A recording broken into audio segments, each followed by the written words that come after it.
Dann sind wir am Ende unserer speziellen Vatertagsbrauerei-Führung. Ich hoffe, es hat euch gefallen.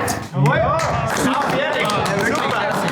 Dann würde ich sagen, gehen wir zum Abschluss in Charlotte zur Bierprobe, oder? Sehr schön. Perfekt, geil. Hat irgendwer eine Frage? Ja, mich würde schon interessieren, wie viel Liter Bier gehen denn in so einen Sudkessel? Jeder Behälter fast ungefähr 12.000 Liter.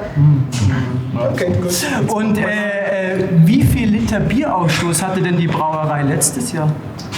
Im Jahr 2021 waren es trotz Corona ca. 70.000 Hektoliter. Und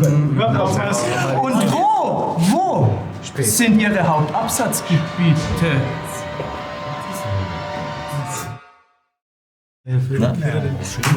So, und da hätten wir jetzt noch einmal unser schönes Raumer Hell.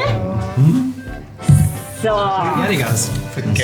Genau, lasst es euch schmecken. Wenn noch ein paar Fragen dazu hätte. Das trinken wir lieber.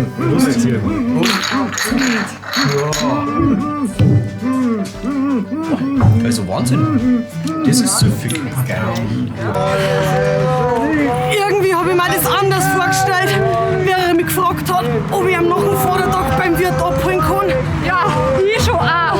Oh, ja, Wahnsinn. Was haben wir uns da, Odo?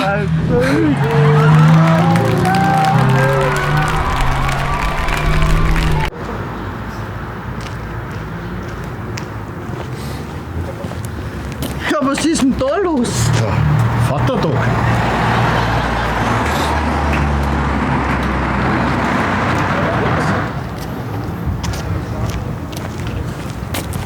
Sag einmal, was ist denn da heute los?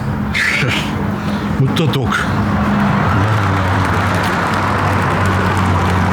Bayern Comedy wird unterstützt durch die private Landbrauerei Schönram, Chiemgau Trachten in Bad Endorf und bavariashop.de.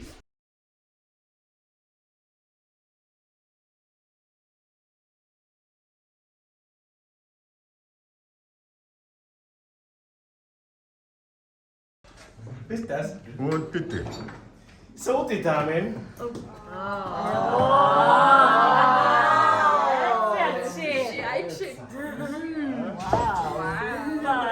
Zum Wohl. Prost, Daniel! Zum Sack!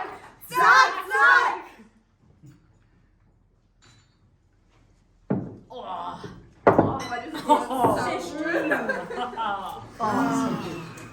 Ihr habt ja nichts mehr am nächsten Tag, bis es um